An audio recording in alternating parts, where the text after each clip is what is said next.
salaanta kadib runtii waxaan rabaa maanta halkan inaan uga hambalyeeyo dhaqaatiirta cusub ee ku soo biiraysa bahda caafimaadka ee ka qalibjeysay jaamacadda Banaadir oo ah dufcaddii 14aad ee ka baxda kulliyadda caafimaadka ee jaamacadda Banaadir iyadoo sanadkan la qaatay dufcaddii 20aad ee ku soo biirtay kulliyadda caafimaadka runtii waxay tahay mahadoo dhan Ilaah bay u sugnaatay runtii dadaalka badan la suubiyay muwaasasiinta macallimiinta aad baan runtii uga hambalyeynaya waalidiintii runtii soo garab taagnaa waqtiga dheer ee sababay inay ku guuleystaan inay gaaraan heerka ay leeyihiin marka waxaan rabaa inaan u sheego waxay ila tahay waa dadaallo iyo fara badan waa soo geliseen talooyin fara badan waa la idin siiyey waxa weeye maanta ay waxay idin tahay bilow shal waxa ay cunug dhashay waa gurgurtay maanta istaagii baa bilaabaysaan maanta ayaa waxa la idin rabaa dadaal badan inaad suubisaan waxbarasho aad ugu dadaashaan maanta ayay tahay ilinkii hore ayaa taagantiin hadda kadib ayaa gudaha soo geli doontaan inaad aad u dadaashaan wax barataan waxaan rabaa inaan halkan mataqaana uga hambalyeeyo marka ugu horeysa waxaan ku dhiirigelinayaa dhammaan batch 14 waxaan leenahay sunnatun xasana inaad sunnadaas xasanka mataqaana aad sii wadaan oo aad xoojisaan maxay sunnadaasi dhawaan waxaa la geli doonaa imtixaankii loo geli jiray isbitaalka Erdogan waxaan rajaynaynaa sidii sunnada ahayd kaalimaha hore waxaa geli jirtay jaamacadda Banaadir waxaan rajaynaynaa batch 14 inay sunnada sii wadaan ay ku guuleystaan haddii Alla idmo oo aad ugu dhiirigelinaynaa inay hadda diyaar garow suubiyaan u diyaar garoobaan in 10 kaalimada ugu horeeya inay jaamacadda Banaadir noqoto haddii Alla idmo aad baan ugu hambalyeynaa waxaan rabaa batch 14 inaan ugu bishaareeyo waxaan bilaabi doonaa barnaamijyo cusub oo post graduate ah barnaamijkaas oo ugu horeeya mataqaanaa master for communicable disease la bilaabi doona haddii Alla idmo oo idinku aan nasiib u yeelateen inaad bilaabi doontaan ay una furantahay dhammaan dadkii ka qalin jabiyay jaamacadda Banaadir inay bartaan master oo ah communicable disease oo lagu soo kordhiyay barnaamijka waxbarashada dugsiga takhasuska waxaan kaloo rabaa inaan idiin sheego in barnaamij aad u qiimo badan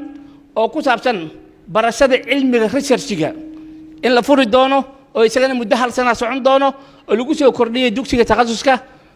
oo adinku maanta jaansa u yeelateen aad bilaabi doontaan inay idiin furantahay idinkuna soo dhaweynaa haddii Alla idmo barnaamijkaas oo loogu talagalay inaad barataan cilmiga researchiga wuxuu yahay kaasoo ay bixin doonaan dad khubaro ah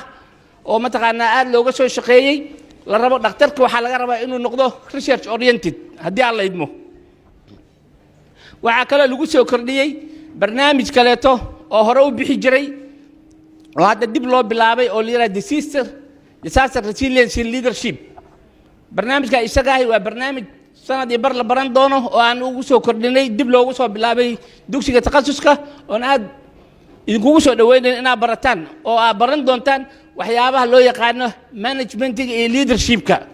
iyo sida loo sameeyo ama looga hortago waxyaabaha disasterka imaan doono barnaamijyada cusub waxa weeye waxaan nasiib u yeeshay inay la bilaabaan batch 14 aan rajaynayno inay wax badan ka faa'iideysan doonaan mustaqbalka jaalayno waxaan rabaa halkaa inaan ka caddeeyo sida la sheegay dhammaan waxaa idinka laydinku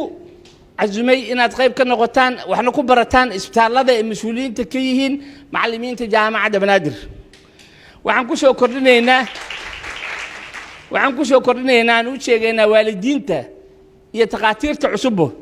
إن عم بالله بدون برنامج عصب وبرنامج كاس لو قلت لقلايو قف الله القف كي ديار إنه اللي يدير دون حفيز كإنترناشنال ريليشن كا الله ديارنا أيو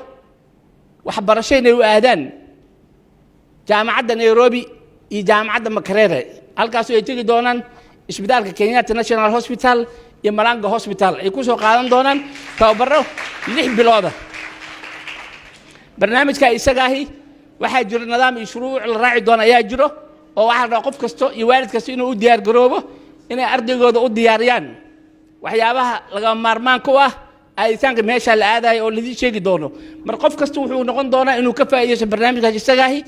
barnaamijkan wuxuu u furan yahay batch 14 iyo wixii ka horeeyay ee ka baxay jaamacadda Banaadir inay tagaan isbitaalladaasi ku soo qaataan tababaro iyo takhasusaad badan ku soo qaadan doonaan haddii Alla idmo arrinkaas waa barnaamij cusub oo kalaagsiiba oo loo samayn doono inay ka faa'iidaystaan lana qabsadaan caalamka sida looga shaqaynayo arrinta iyadaay waa arrin mataqaana hadda aan bilownay xiriirkeedana uu soo dhammaaday oo mar dhow la bilaabi doono inaad ka faa'iidaystaan haddii aan la idmo waxaan rabaa hadalka mar inaan ku dheeraado aad ayaan runtii ugu bogaadinayaa maamulka iyo macallimiinta qaybta lixaad la ka soo qaatay